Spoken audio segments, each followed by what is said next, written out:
Hi, I'm Manny Brar. I'm a son, I'm a brother. It did take me 6 years, but I bought my first dream home. You're really gonna want it from here, you know what I mean? I would always drive around and I'd be like, oh my God, that house is so nice. Wow, that's a really big, nice home. And I was just tired of wishing and pointing at these houses, and I was like, no, I wanna be a proud homeowner. When you wanna change, or when you want something, or when you build a goal and you wanna go for it, it really starts within yourself. People will tell you like, no, you can't do this. No, you're not good enough, you know? No, you can't go there. Why? Who's setting up these limits? I did feel like I wasn't being taken care of. I did shop around. I just wanted to see what sort of amounts are out there. One day I was like, well, why don't I just go talk to my financial advisor? I've been banking with them for so long. They know me. Maybe they're gonna offer me a better solution. So they looked at my portfolio. They gave me the time and the care to listen to my needs.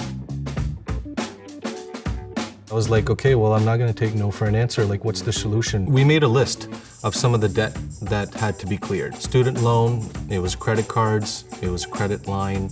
It was some credit cards that I had sitting there that I didn't even know. So I started, working a little bit harder. I picked up a second job. Took quite some time to do, like each step probably took a year or so, to be very honest.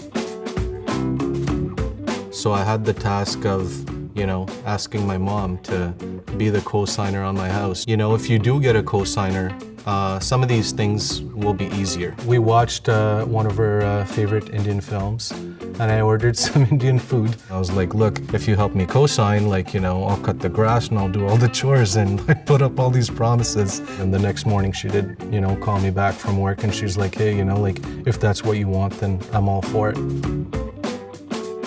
For the people who think, that it's out of their reach, I would just say you never know until you ask and you try. Some of the first pieces of advice I'd give to someone is certainly read the fine print.